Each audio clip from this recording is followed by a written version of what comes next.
Olá, olá! Começamos! Quero dar as boas-vindas a você que chegou até esse vídeo. Hoje nós vamos falar sobre as armadilhas emocionais que te impedem de cobrar preços melhores.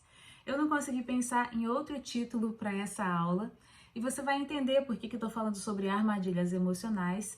É como se nós estivéssemos o tempo todo sabotando aquilo que a gente quer fazer, sabotando e dificultando para chegar no lugar que nós queremos chegar, e você vai entender por que nós fazemos isso, como estamos fazendo isso. A autossabotagem não é de verdade uma autossabotagem, como se você estivesse se fazendo mal. É o contrário. É um processo em que você está se protegendo de alguma coisa que você ainda não se tornou consciente e por isso você acaba se colocando em situações difíceis, acaba se colocando em armadilhas. As suas emoções acabam funcionando como armadilhas para você. Mas de fato, você está o tempo todo cuidando de si mesma, do jeito que você sabe, mesmo que de forma inconsciente. E a ideia dessa aula é trazer consciência para você poder cuidar melhor de você. Para você poder cuidar entendendo o que está acontecendo com você, o que você não precisa continuar repetindo e quais as modificações, as mudanças que você vai fazer no seu comportamento e também aumentar o processo de autoobservação para que de fato você possa começar a dar passos mais bem definidos para ir em direção àquilo que você deseja. E eu resolvi falar sobre preço porque eu tenho tido contato com muitas pessoas, tanto pelo WhatsApp, quanto pelo direct, quanto pelos atendimentos que eu faço, e realmente existe uma grande dificuldade, inclusive no meio que eu já estive, entre as amigas, as pessoas que eu conheço um pouquinho mais de perto, existe uma dificuldade com o processo de precificação. Eu vivi muito essa dificuldade até pouco tempo, não tem muito tempo, cerca de um ano ainda atrás, eu estava com dificuldade de colocar preço, um ano e meio mais ou menos, eu ainda tinha essa dificuldade. Eu resolvi testar algumas coisas depois que eu tive um burnout, eu tive que parar de trabalhar na área que eu trabalhava e eu realmente, quando eu percebi que eu ainda tinha desejo de continuar naquela área, que eu ainda tinha interesse em produzir algo a mais, parecia que ainda tinha algo a ser feito ali naquela área, eu decidi testar as coisas de forma completamente diferente do que eu fazia antes. E à medida que eu fui me tratando, à medida que eu fui testando as coisas, eu percebi que não tinha nada a ver com o mercado, não tinha nada a ver com os clientes que eu atraía, tudo estava relacionado à forma que eu enxergava as coisas, à forma que eu interpretava o mundo, que eu acreditava nas coisas e como eu trazia isso para a existência, como eu fazia isso ser manifestado na minha realidade. Você vai entender um pouco mais sobre isso.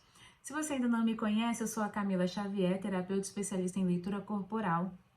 Também sou formada em análise corporal, mas hoje eu atuo especificamente com a leitura corporal, que é um processo que vai desde da sua leitura, da leitura da sua história, da percepção de quem você é, de quais são os seus traços de caráter, como é formada ali o seu jeito de ser, o seu jeito de existir e de ver o mundo, até a percepção de em que traumatização você ainda está preso, e a definição de todo o passo a passo, de todo o processo que você vai ter que vivenciar, um processo terapêutico para que você se libere dessas traumatizações, para que você comece a restaurar, sabe, o seu jeito de ser inicial, a programação inicial que deveria estar funcionando aí em você, e aí de fato você consiga começar a colocar os seus recursos em prática, trazer os seus recursos à tona e caminhar na direção que você deseja, começar a buscar, a viver a vida que você gostaria. Eu atuei e atuo, né, ainda na área de designer de bolos cenográficos, então eu atuei por muito tempo fazendo peças infantis, não só bolos, mas bonecos, peças de decoração para festas infantis, e tem alguns anos, acho que de 2019 para cá, 18, 19, eu comecei a atuar na área dos bolos de casamento. Hoje eu atendo especificamente os casamentos. Então eu tenho dois negócios em paralelo. O negócio de terapia, então eu atendo na clínica, e também tenho o negócio de locação de bolos aqui na minha cidade.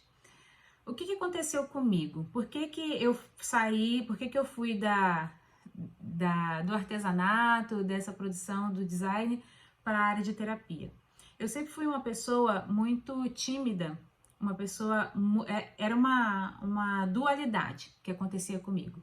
um interesse muito grande em fazer, em aparecer, em desenvolver, em fazer as coisas do meu jeito, e um medo muito grande de existir, de aparecer, de fazer do meu jeito, de ser ridicularizada pelas escolhas que eu fazia, e uma submissão muito grande aos clientes, às pessoas que chegavam até mim. Eu tinha muita dificuldade de dizer não, então eu me coloquei em situações muito difíceis por muitas vezes no meu trabalho.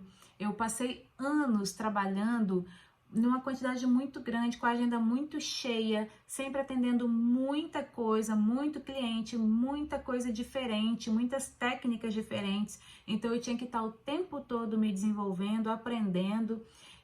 Cobrava muito mal, eu tinha muito medo do cliente ir embora por causa do preço que eu iria colocar naquele serviço, naquela entrega, né, naquele produto.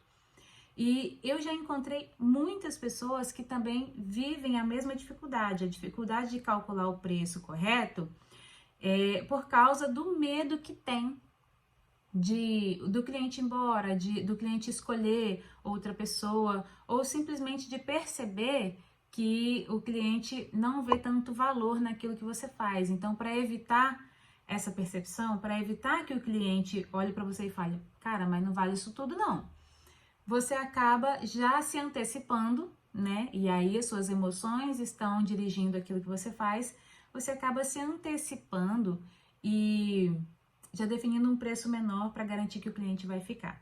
Então, essa era a minha realidade e eu decidi falar sobre preço justamente por isso, porque foi algo que aconteceu muitas vezes comigo por muitos anos, o que me levou a um burnout, e é algo que acontece com muita gente que eu conheço. E nas pesquisas que eu fiz uma pesquisa no ano passado, e agora eu percebi que tinham ali algumas respostas nessa pesquisa que eu fiz para a gente começar essa aula. Existe um processo ansioso acontecendo com muita gente, e eu percebi, tem gente que inclusive respondeu a pesquisa, mas saiu da área que trabalhava, saiu da área do artesanato, parou de trabalhar como autônoma, assim, atendimento ao cliente, decidiu fazer outro tipo de negócio, justamente porque não tinha essa firmeza, não tinha essa constância, né, de uma quantidade de clientes que valorizava ali o trabalho, e não tinha essa firmeza para cobrar direito. Então, o excesso de trabalho, a agenda cheia, o acúmulo de todo dia, você ter que fazer um monte de coisa que às vezes você nem gosta, gera um estresse muito grande, e esse estresse vai se acumulando e vai te adoecendo. Foi o que aconteceu comigo. Eu cheguei a um burnout em 2020. Todos nós vivemos a situação da pandemia, que já foi estressante, né? A um nível muito elevado, mas na mistura daquilo tudo, eu realmente não suportei e eu comecei a ter uma aversão gigantesca ao trabalho. Até então, eu não tinha começado a atender com terapia. Eu já estava estudando, já estava me formando, mas não tinha começado a atender com terapia. Então, naquele ano eu falei, eu vou investir em estudar, vou me tornar terapeuta e vou sair da área do artesanato, do design, dessas produções, porque eu não aguento mais. Engraçado que naquela época eu estava atendendo os clientes, eu fazia vendas, eu fazia locações e eu tinha os cursos online. Então eu trabalhava muito, mas era muito mesmo. Eu trabalhava dia e noite. Eu não tinha uma rotina, eu não tinha descanso e sempre cobrando muito baixo, gente. Então eu realmente tinha muito prejuízo com aquilo que eu ia fazer. Eu me lembro que depois que eu parei, e aí deu aquela acalmada, porque eu tinha muito medo de parar e atrapalhar as finanças da casa. A gente estava na época de pandemia e eu meio que fui obrigada a parar, porque a pandemia fez pararem os eventos, né? Os eventos pararam de acontecer. Então a única coisa que eu podia fazer era dar aulas, era produzir peças para as aulas. Só que eu estava tão cansada, tão exausta daquilo tudo, eu estava com uma aversão tão grande, eu passava por um estresse tão grande. Quando eu pensava em produzir alguma coisa, até mesmo para as aulas, que eu já estava implorando, assim, eu estava pedindo até o meu marido, eu tinha medo de parar, mas implorando por um socorro, assim, por favor, me dá esse suporte, deixa eu parar, dá um jeito de sustentar a casa aí, não conta com a minha ajuda, que não era muito, porque eu vivia tendo prejuízo, então você imagina. Às vezes eu tinha que tirar de dentro de casa, tirar do nosso orçamento para pagar alguma coisa que eu calculei errado, por exemplo, né? Mas eu tava nesse desejo muito grande, por favor, me salva, me ajuda, me deixa largar isso, encerrar isso, porque eu não aguento mais. E depois eu vou dar um jeito, vou trabalhar na área da terapia e a gente resolve essa questão. O meu marido foi muito compreensivo comigo. Aliás, ele já não estava satisfeito com a situação já havia muito tempo, justamente por esse era um dos motivos, né? O fato de ter muito prejuízo, de toda hora estar gerando custo, tirando da família, tirando da casa para resolver alguma coisa que eu calculava errado, ainda tinha a falta de tempo, né? A rotina toda bagunçada, eu vivia cansada, eu estava realmente adoecendo, porque eu trabalhava dia e noite, trabalhava de madrugada. A gente vive dizendo que a madrugada é o melhor horário, porque ninguém incomoda, ninguém atrapalha, a gente consegue ter a mente livre, mas quando a gente vai somando essas noites sem dormir, o nosso corpo começa a entrar em colapso. E isso não precisa ir muito longe, né? Isso já é comprovado cientificamente. A pessoa que não dorme, por mais que você diga que você é uma pessoa noturna, isso não é verdade. A menos que você tenha uma alteração genética, uma falha genética, que inclusive os médicos especialistas, eles trabalham para descobrir essa falha e para corrigir isso com medicamentos, a menos que você tenha uma falha genética, até a falha genética faz você ser prejudicado pela ausência do sono. Então, em todas as situações, você pode estar super acostumada a dormir de dia e trabalhar de madrugada. Você pode estar super acostumada, tipo, o sono não vem, eu tenho insônia, não tenho o que fazer. Isso está te prejudicando. Então, já fica aqui essa informação para que você possa já acordar em relação a isso, procurar um médico e organizar o seu sono, porque você vai se tornar muito mais produtiva quando você voltar a trabalhar de dia e puder dormir à noite. E a sua saúde vai agradecer também, porque as consequências elas são muito piores, elas são muito grandes. A doença vem, você está abrindo porta para algum tipo de adoecimento, mas o assunto não é esse da nossa aula. O meu marido, ele já não estava satisfeito, porque eu não dormia com ele, eu não tinha mais rotina para ter com as crianças, eu deixava as crianças na TV, ele trabalhava muito, ele sempre foi uma pessoa muito compreensiva, ele chegava em casa e ainda me ajudava no que eu não tinha dado conta de fazer, era um suporte excelente, maravilhoso. Só que eu estava prejudicando a nossa realidade, eu estava prejudicando a nossa realidade como casal, eu estava prejudicando a criação dos nossos filhos, a nossa alimentação, porque como você não tem rotina, não faz comida direito, não faz comida na hora certa. Então, todo dia a gente vivia um processo de estresse, porque tem que levar a menina na escola, tem que ter a comida na hora certa, tem que ter as coisas, né, do dia a dia que precisavam. E eu não fazia dinheiro suficiente para ter alguém para organizar essas coisas para mim. Cobrava mal, cobrava muito mal. E eu vejo muita gente cobrando muito mal hoje em dia. E aí a gente chegou a um ponto em que o meu trabalho, o jeito que eu lidava com o trabalho, o jeito que eu fazia as coisas no trabalho, estavam prejudicando a nossa vida e a gente ia acabar tendo um casamento falido, né? Chegamos ao ponto de perceber que a gente não ia dar certo mais, porque tinha que mudar esses detalhes. E aí, em 2020, eu, né, pedi essa ajuda dele, por favor, dá um jeito de aguentar aí, me deixa parar, porque eu não aguento mais. E ele prontamente atendeu, porque ele também já estava cansado daquela realidade. E eu fiquei muito surpresa quando eu parei de aceitar encomenda, parei de comprar material, parei de fazer tudo em relação às produções artesanais, e ficou tudo por conta dele, todas as contas de casa, tudo por conta dele. Mas olha o que aconteceu, eu achei que ia faltar dinheiro para que a gente pudesse se sustentar. E de fato, o dinheiro começou a sobrar sem eu estar colocando nenhum real dentro de casa. E aí eu comecei a avaliar as coisas com um pouquinho mais de clareza, porque quando você tá no meio do furacão, no olho do furacão, você não percebe um monte de coisa que está acontecendo. E eu fiquei com esse cansaço, essa aversão grande à produção, E toda vez que eu pensava que eu tinha que produzir alguma coisa, até quando era alguma coisinha pra mim, eu gostava tanto de fazer, por exemplo, as minhas coisas de Natal, eu gostava tanto de fazer um presentinho, um negocinho para as crianças, e eu não queria nada, eu não queria ver o material que eu tinha. Eu peguei todo o material, escondi, coloquei lá no terraço, tirei tudo da minha frente, tirei todas as prateleiras que eu tinha com bolos, eu comecei a vender todos os bolos que eu tinha, sei lá, uns 70 bolos aqui.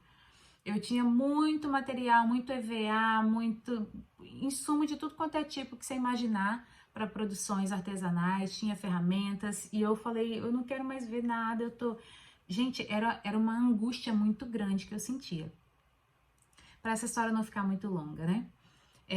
Tirei tudo, comecei a vender as coisas e fiquei realmente sem atender. Óbvio que entrando na área da terapia, eu não ia conseguir ter cliente assim com tanta facilidade, porque é todo um processo, é toda uma construção que a gente faz, né, para começar a ter clientes.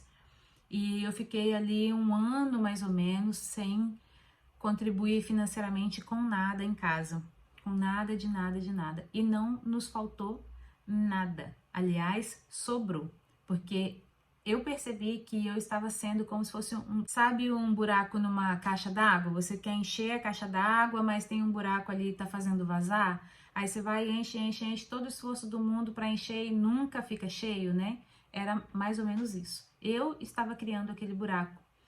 E eu falei, cara, não tem como, eu não enxergava nada daquilo, porque eu estava muito envolvida emocionalmente, enxergando tudo de maneira disfuncional.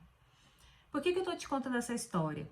Como eu falei, eu conheço muita gente, eu já estive com muita gente que passa por dificuldades parecidas com essa.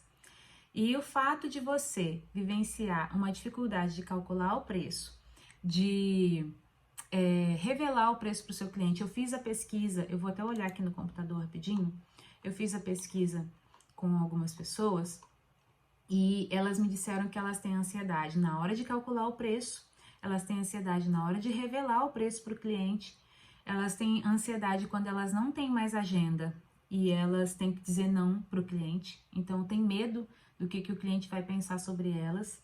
E tem ansiedade na hora de executar a produção. Por que essa ansiedade começa a acontecer?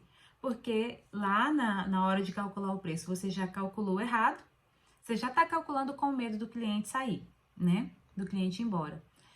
Aí você revela o preço com medo da reação do cliente. Se ele não vai querer, se ele vai falar que o seu trabalho é ruim, que não vale, se ele vai chorar desconto, se você vai ter que lidar ainda com o processo de explicar, né? Como eu postei um depoimento de uma pessoa que conseguiu subir preço, ela falou assim, eu consegui subir preço, fechar contratos melhores, maiores, sem me rebaixar.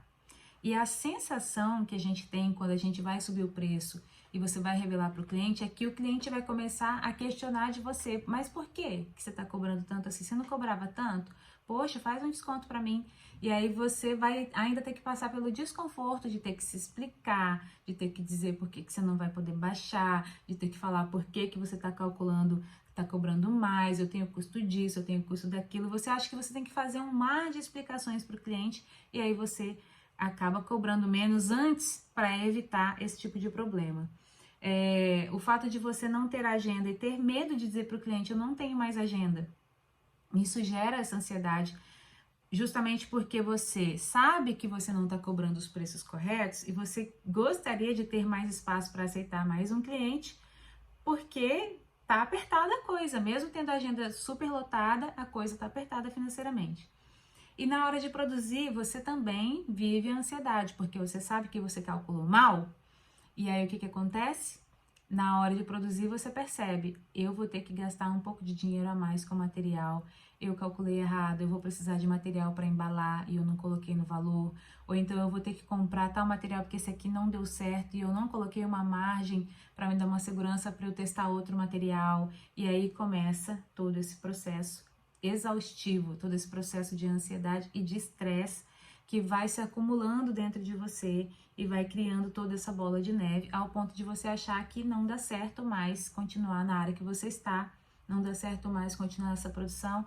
E você ter que vivenciar aquilo que você mais temia, voltar a ficar presa por ter que trabalhar para outra pessoa, fazendo as coisas do jeito que outras pessoas querem, nos horários pré-definidos por outras pessoas, e aí você tem a obrigação de chegar em tal horário, sair em tal horário, só pode sair para comer por tanto tempo, e aí, né, eu sinto que trabalhar, por exemplo, trabalhar num comércio, trabalhar para alguém, é como se fosse uma prisão. Para minha personalidade, é como se fosse uma prisão. Porque eu gosto de fazer meu horário. Eu acho que você gosta também, né? Eu gosto de fazer meu horário, eu gosto de escolher o material que eu vou trabalhar, eu gosto de escolher o cliente que eu vou atender, qual é o projeto que eu vou atender.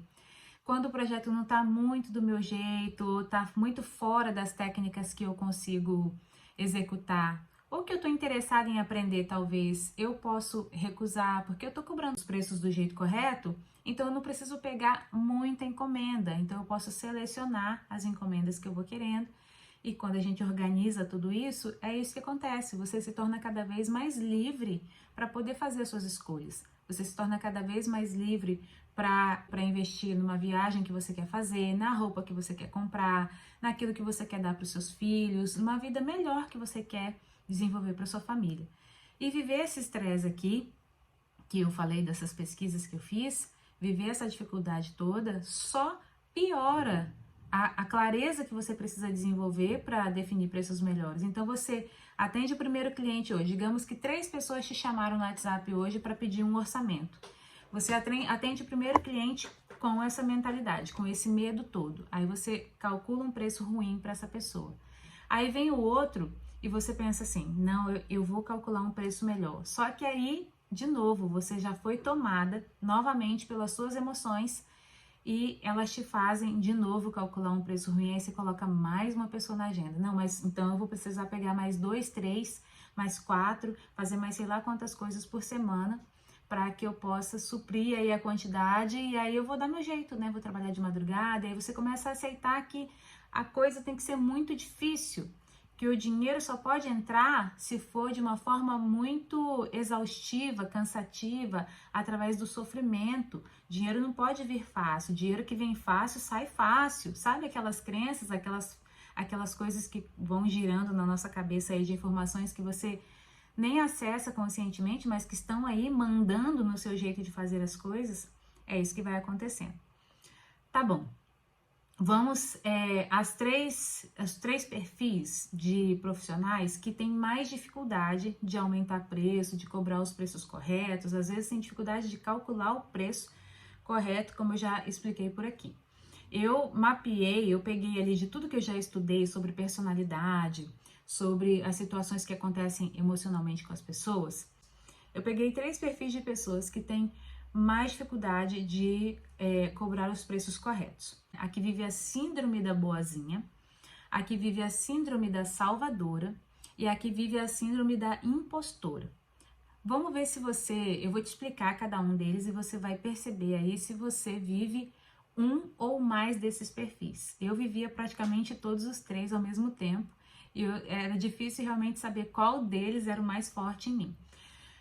O fato de você ter certas características em você, eu não sei se você viu aquele post que eu fiz sobre a dificuldade de aumentar preço, eu vou abrir ele aqui para poder falar sobre ele.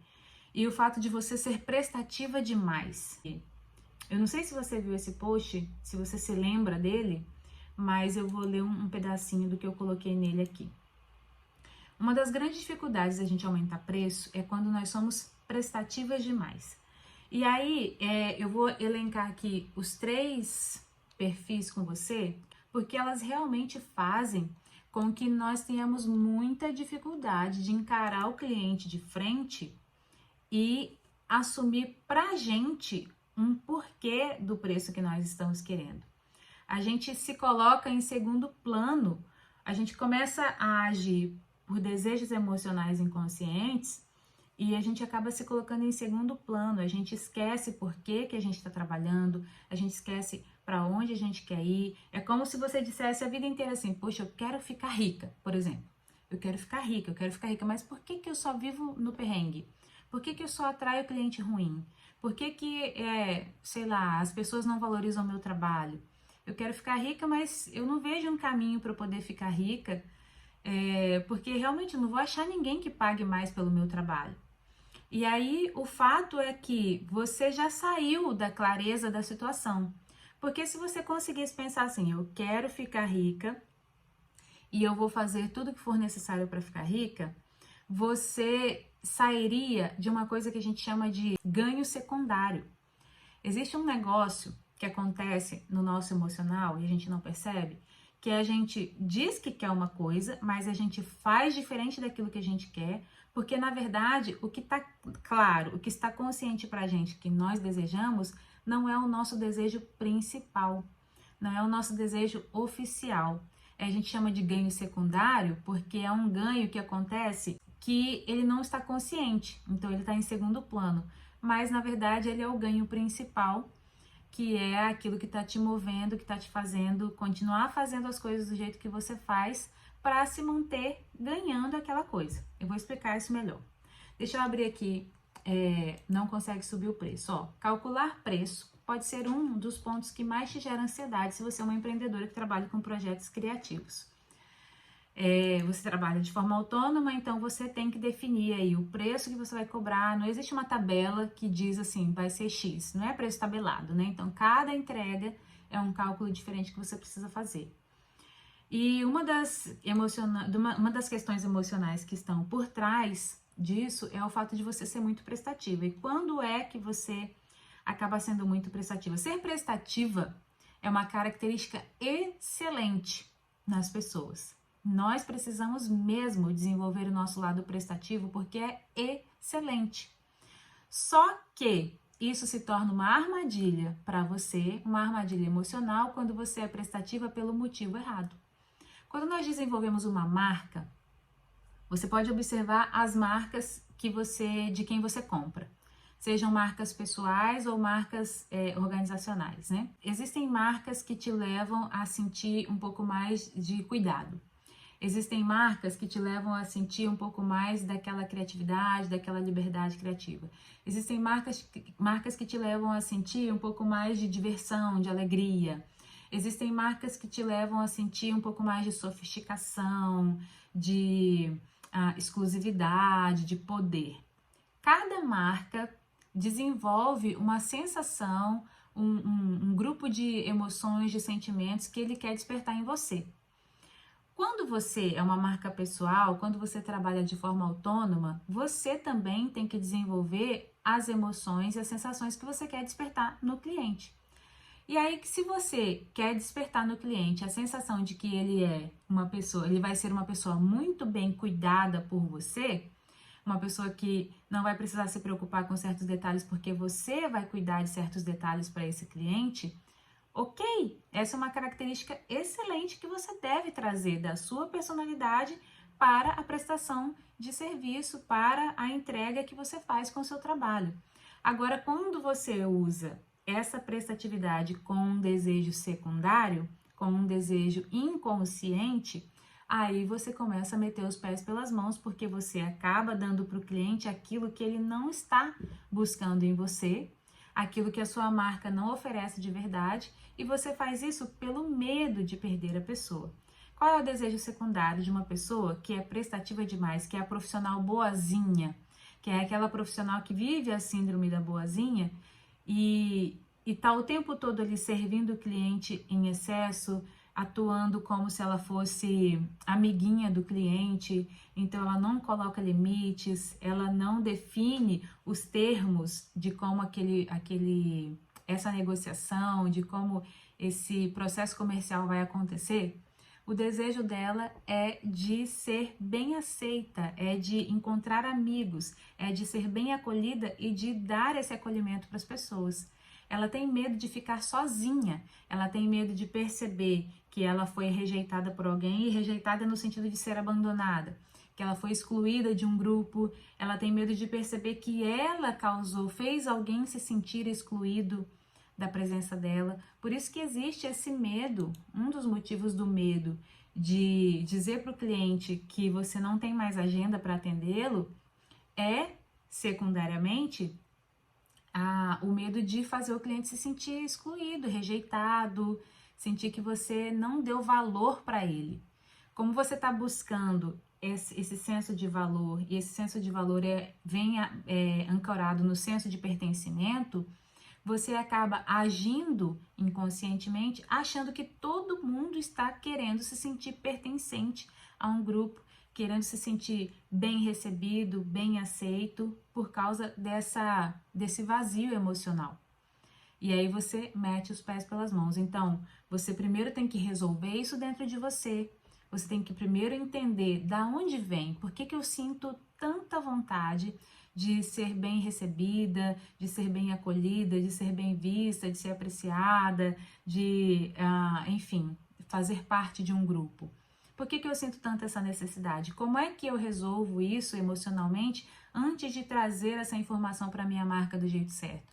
Porque não tem nada de errado em você trazer essa informação, trazer uma qualidade da sua personalidade para tornar sua marca única, para trazer experiências com a sua marca para a vida dos clientes. Não tem problema nenhum ser prestativa. O problema é quando você é prestativa pelo motivo errado e aí você usa os artifícios errados para exercer a prestatividade, que é o artifício de cobrar barato, e aí você, desculpa a expressão, mas você se lasca depois, porque você acaba não adquirindo dinheiro suficiente para se sustentar, para desenvolver sua vida, para investir de novo no seu trabalho e poder, por exemplo, desenvolver novas técnicas, trazer novas coisas para que esse serviço seja cada vez melhor para o cliente. E dessa maneira não funciona, é uma armadilha. Essa é a profissional que tem a síndrome da boazinha. Existe a profissional que tem a síndrome da salvadora. E essa profissional com a síndrome da salvadora, que pode ser também algo que você vive, ela tem uma característica muito peculiar. E é uma característica que as pessoas não percebem em si. É muito difícil alguém fazer uma autoanálise e perceber isso assim sozinho, que é o fato dela julgar o cliente.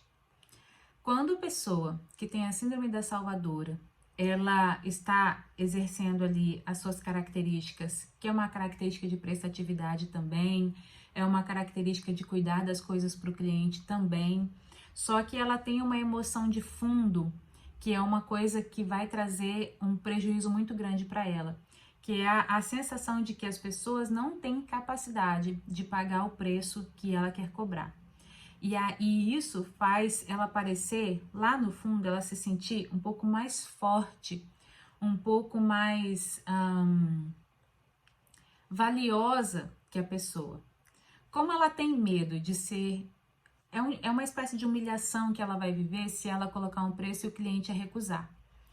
Como ela tem medo de viver essa humilhação, como ela tem medo de ser rebaixada, como ela tem medo de ser colocada para baixo em questão do valor daquilo que ela oferece, ela acaba se tornando aquela pessoa que vai usar essa prestatividade para se sentir um pouco mais poderosa que o cliente, para se sentir um pouco melhor que ele. E aí ela começa a agir com esse fundo emocional.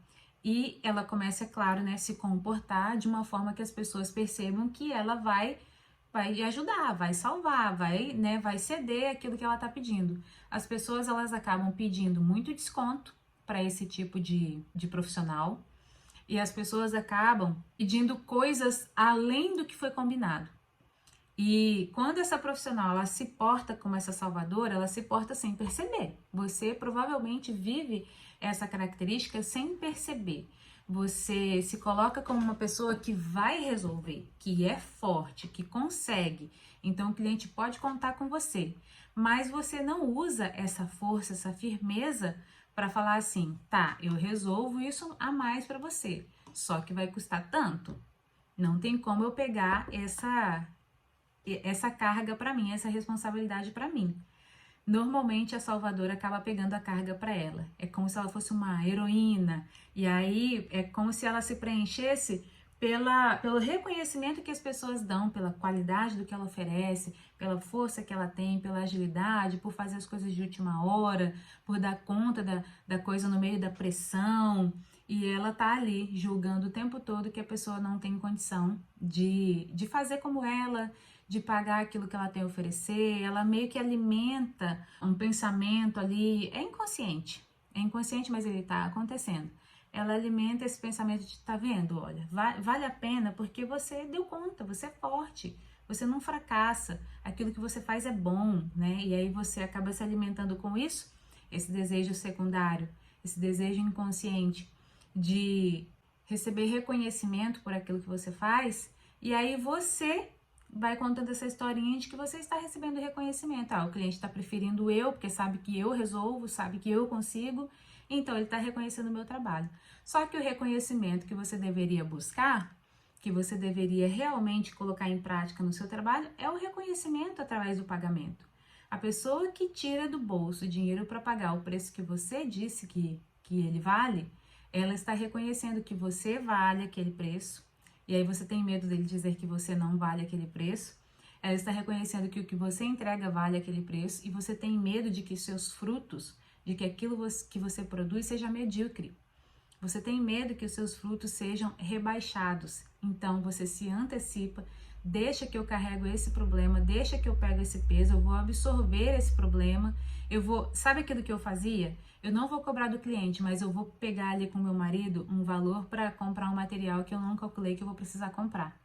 E aí você começa a tirar de você, de dentro da sua casa, de dentro da sua família. É um serviço que chega mais, que você já está com a agenda lotada, então você vai ter que trabalhar de madrugada, vai ter que deixar de dormir, você tira da sua saúde para entregar para o cliente.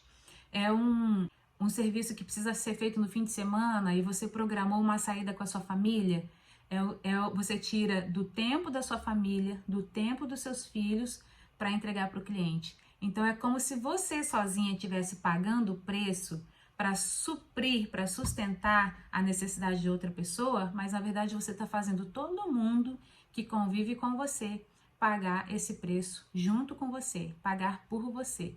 Então você está ganhando secundariamente ali a posição de boa, né? A posição de forte, mas na verdade você está tirando.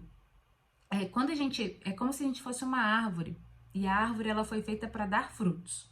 Então você tem que entregar para o cliente o fruto da sua árvore. Você não vai arrancar suas folhas, você não vai arrancar seus galhos para entregar para o cliente, você não vai arrancar sua casca para entregar para o cliente.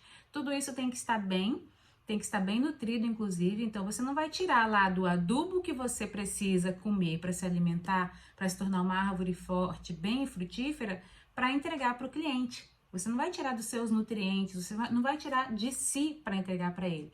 E isso precisa ficar bem claro para você não atuar como a salvadora das pessoas. Eu já ouvi gente falar que precisava cobrar barato, por exemplo, na locação dos bolos, né? Eu trabalhei com bolos, então eu tive em contato com muita gente que trabalhava com bolos também. Eu preciso colocar um preço baixinho na locação dos meus bolos, porque tem gente que não tem condição de pagar, né? Tem gente que tem desejo de ter uma festinha, de fazer ali uma festinha para seu filho, para a filha, e não tem condição de pagar.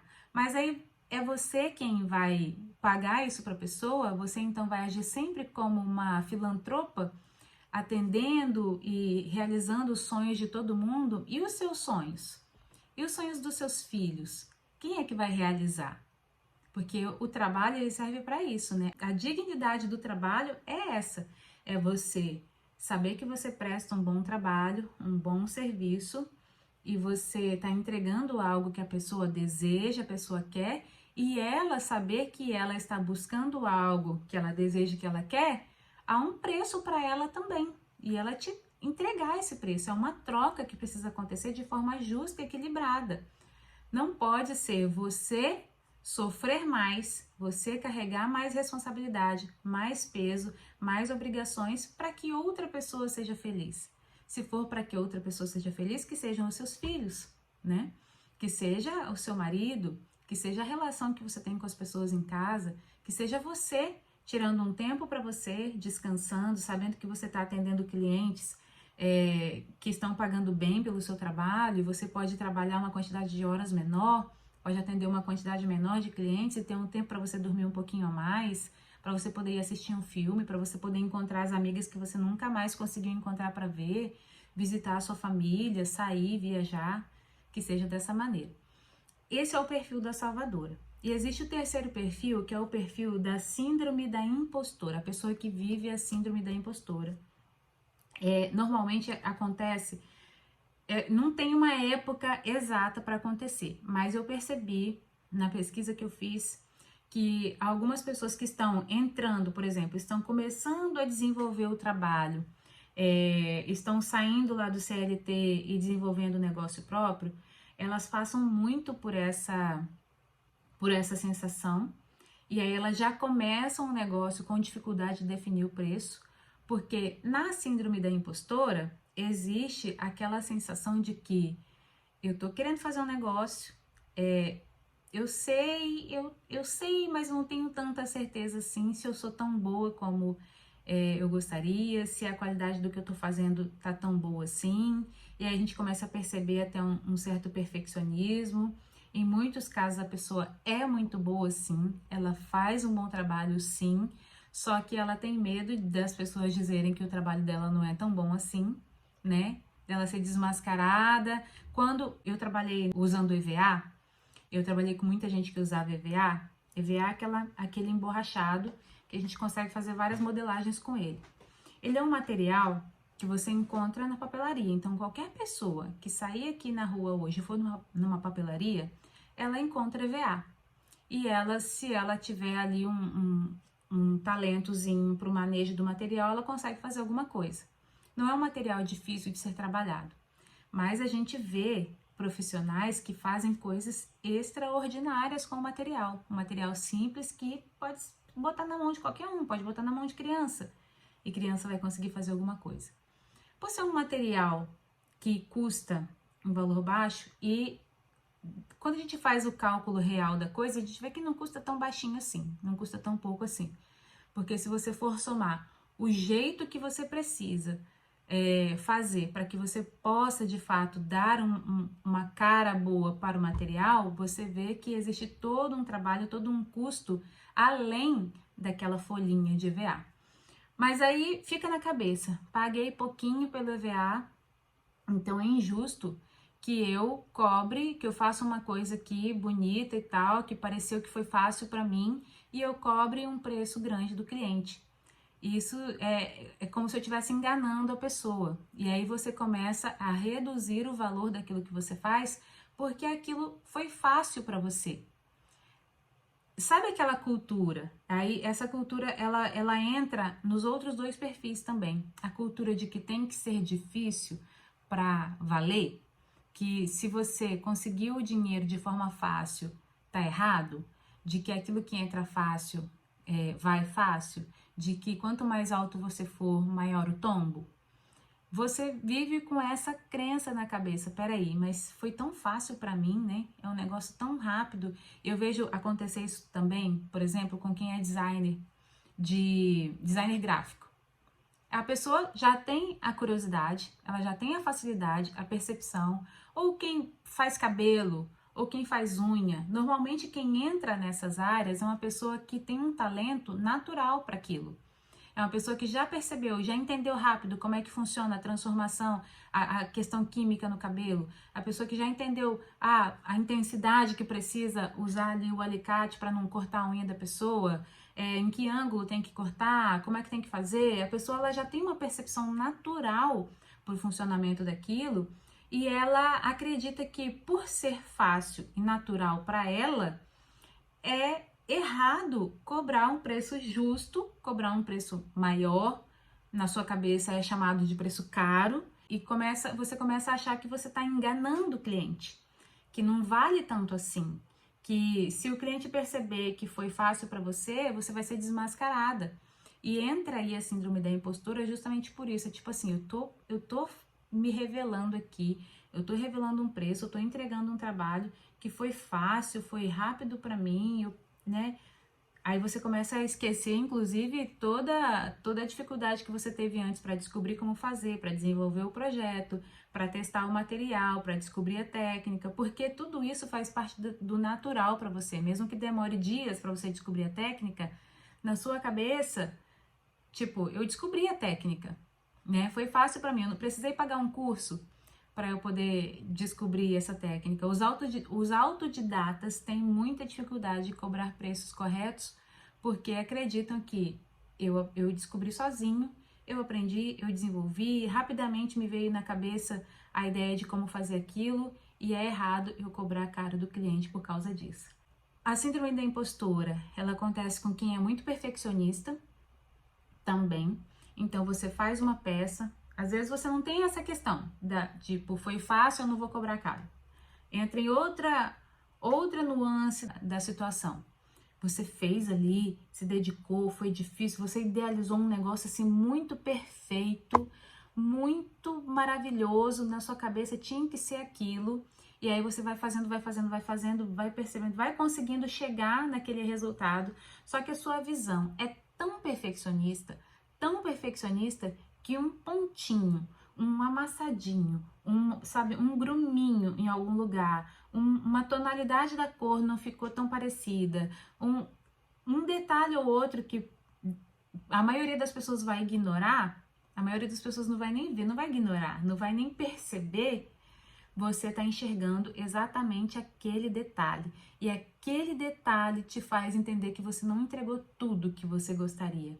Não entregou, sabe? A sua régua está tão lá em cima que você acredita que se você cobrar o preço que você gostaria de cobrar, que deveria, porque levou muito tempo, etc., você vai estar sendo injusta com o cliente porque você não entregou tudo que deveria.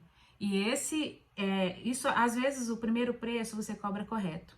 Aí o segundo preço, como você já sabe que naquela experiência anterior você não foi tão boa quanto você gostaria, e essa definição de boa está na sua cabeça, é uma coisa muito subjetiva, é uma coisa muito sua, porque quem olha de fora acha maravilhoso, aí você começa a diminuir o valor do seu trabalho mais para frente, a ter uma ansiedade, eu cobro ou não cobro?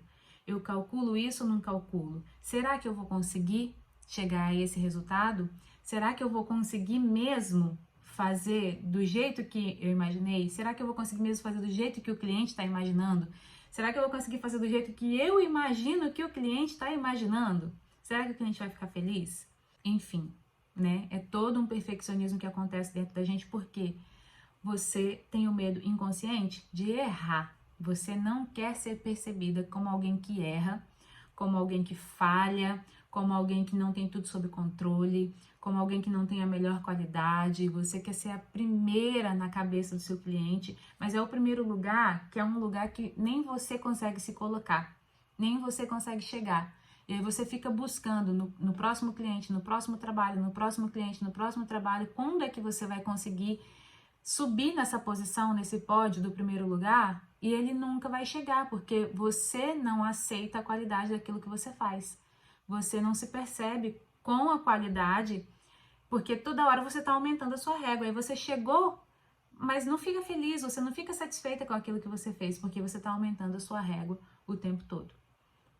Esses 3 perfis, eles são características constantes em pessoas que têm dificuldade de aumentar preço. E o que a gente precisa entender, em primeiro lugar, é que antes de cair na noia da nossa cabeça, sabe? Essas ilusões que a gente vai criando, a ilusão da perfeição, a ilusão de ser reconhecida. O reconhecimento, a gente não pode, vou falar da Salvadora de novo, nós não podemos ficar esperando que as pessoas nos deem o reconhecimento que só a gente pode se dar. E aí serve para todos os 3 perfis, né? Você quer que o cliente se sinta único, que se sinta bem, que se sinta valorizado? Você precisa fazer isso por você. Porque se você não faz isso por você, você também quer que o cliente te dê isso. E a sua relação com ele já não é mais uma relação comercial, se torna uma relação emocional. E aí você começa, como eu falo, meter os pés pelas mãos, começa a agir de forma inconsciente e as suas emoções vão te colocando em armadilhas, que aí você começa a ter que encher a agenda demais, você começa a não ter tempo mais para você, a não ter tempo mais para sua família, a não ter tempo para sua saúde, você começa realmente a tirar do seu, a arrancar pedaços seus para entregar para o cliente. Ou então você começa a se esquivar de um monte de coisa e falar, isso nunca vai dar certo, eu não tenho jeito para isso mesmo, eu nunca vou ser boa o suficiente, as pessoas não vão me escolher em primeiro lugar, e etc, etc. E tudo isso é uma motivação negativa, disfuncional. O objetivo de você trabalhar, o objetivo de você desenvolver um trabalho, ele devia ter algumas coisas principais, algumas prioridades. De você realmente ser útil, servir, ser útil. E entregar para a pessoa alguma coisa que é útil para ela. Esse devia ser um dos objetivos principais. Outro objetivo é você se sustentar, é você ser capaz de ser útil, entregar alguma coisa boa para alguém, resolver o problema de alguém para resolver os seus problemas. Ou melhor, para realizar os seus desejos, os seus sonhos.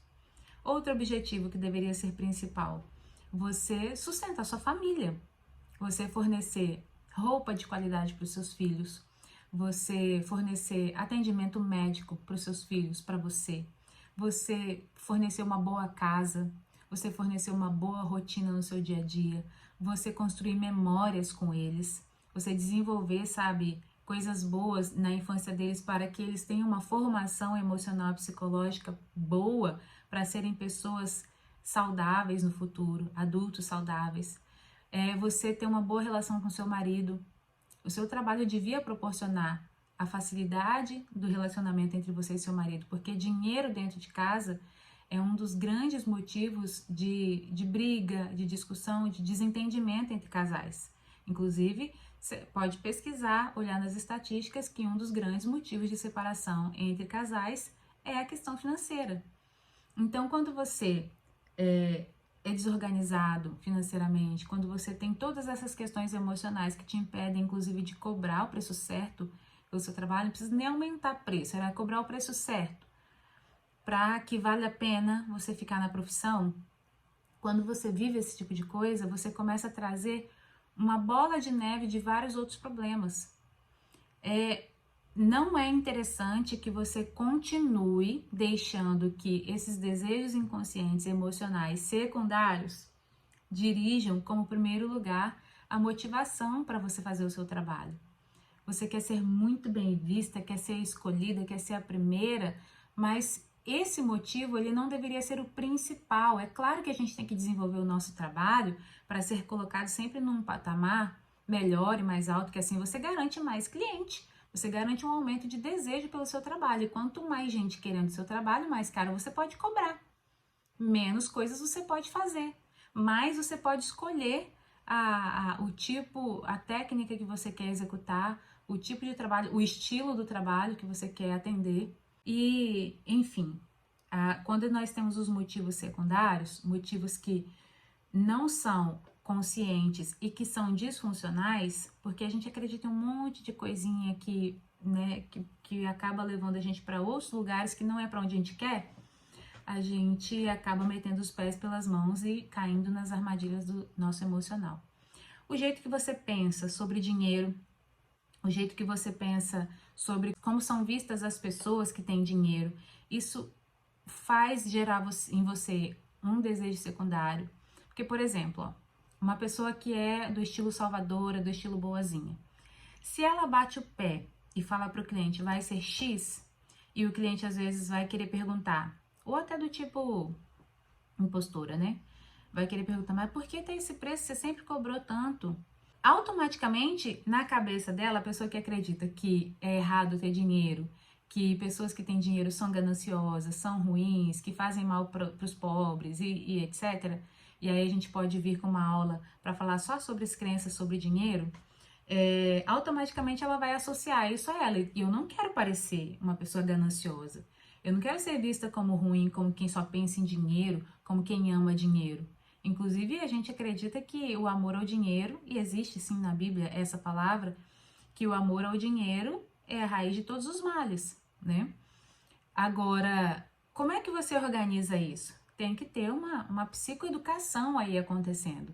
Tem que ter uma reorganização dessa mentalidade, colocar cada coisa no lugar certo. O dinheiro é necessário, é útil e é importante, a gente tem que trabalhar sim para receber o dinheiro da maneira correta. Mas por quê?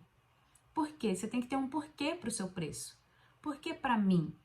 Por que desse jeito? E eu lembro que uma pessoa entrou em contato comigo e ela disse que ela fez um ajuste de preços de umas peças que ela costuma fazer. Uma pessoa entrou em contato com ela querendo aquelas peças e ela já passou o preço novo para aquela cliente. Ela aumentou R$5 em cada peça. Uma peça que é muito trabalhosa, que leva algumas horas para fazer, que R$5 não seria uma diferença de quase nada, não sei em que R$5 que ia ajudar no orçamento dela no final do mês. Mas ok, ela aumentou R$5. E ela estava vivendo uma ansiedade gigante, porque a cliente, ela passou o preço, a cliente falou, tá bom, vou conversar com meu marido. Que tem dessa também, né? A cliente fala que vai conversar com meu marido, a gente já entende logo que ela não vai voltar. E aí, o que aconteceu? Ela entrou em contato comigo e falou, Mila, eu aumentei R$5 e a cliente falou que vai conversar com o marido. O que eu faço agora? Será que eu entro em contato com ela e ofereço um desconto? Porque é isso que a gente faz.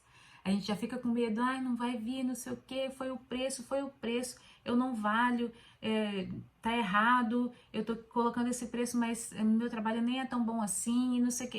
E aí você começa a falar um monte de mentira para você mesma, né? Para justificar o porquê de você voltar atrás e garantir que aquele cliente fique, de qualquer jeito. E aí eu falei, não, peraí, vamos lá. Primeira coisa que você precisa entender é por que é importante você aumentar esse preço. Por que você aumentou esse preço? O que você vai ganhar com isso? Existe uma importância genuína por trás, existe algo que é verdadeiro, algo justo. Existe uma necessidade justa de você aumentar o preço. Você não está aumentando o preço porque você é gananciosa e quer ganhar dinheiro nas costas do cliente. Você está aumentando o preço porque é importante para você poder pagar suas contas, para você poder pagar as horas de trabalho que você tem, para você poder comprar sua comida, para você poder comprar sua roupa, para você, enfim, custear as necessidades da sua vida. É para isso que o trabalho serve, para custear as necessidades da nossa vida. E aí eu falei, você precisa reafirmar para você, fulana, eu aumentei o preço porque eu preciso, nós precisamos, é como se você fosse uma pessoa adulta falando com uma criancinha junto com você.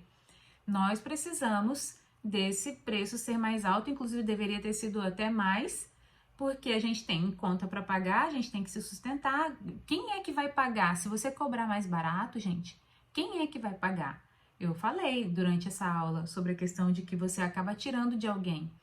Eu estive conversando com uma outra pessoa e eu falava com ela, o preço tem que ser maior, porque quem está pagando é seu filho, quem está pagando é seu marido, quem está pagando é a sua saúde, sabe, o esquecimento que você está começando a ter, sabe, a dificuldade que você está começando a ter para estudar, para aprender coisas novas, porque você ficou sem dormir, o seu corpo está pagando.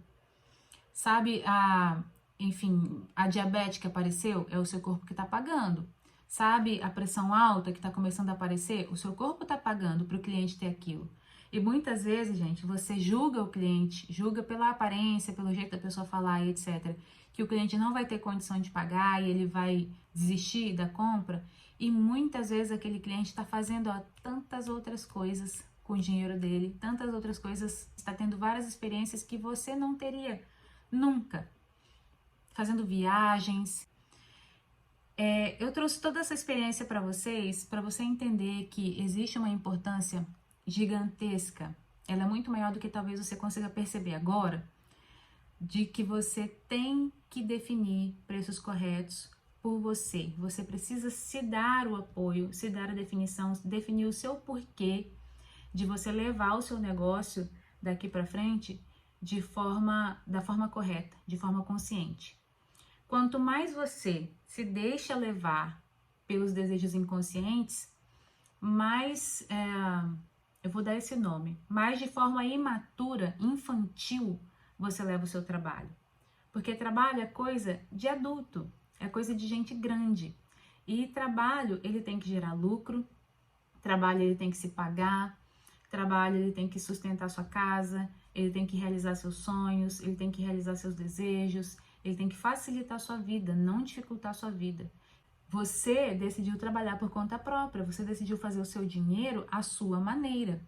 Então, quanto mais você se conhecer, quanto mais você entender o que está disfuncional nas suas emoções, o que está por trás daquilo que você está desejando, os desejos errados, por vaidade, por medo, por vazio emocional, por reconhecimento que talvez você não recebeu da sua família, sempre foi visto e tido como alguém que não ia dar certo, as maldições, inclusive, que proferiram contra você, isso tudo está guardado te movimentando, isso tudo está guardado te fazendo atuar da maneira errada, pelos motivos errados.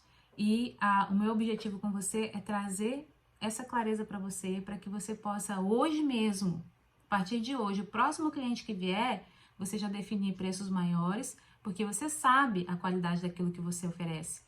Você sabe o que está por trás, o que você precisa sustentar, o que você precisa resolver.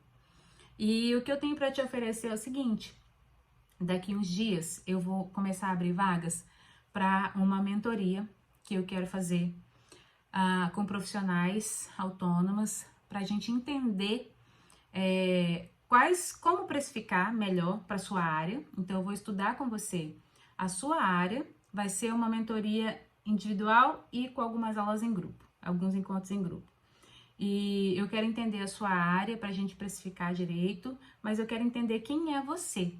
Então nós vamos trabalhar no primeiro pilar as suas questões emocionais, a sua personalidade, a sua história, os seus porquês.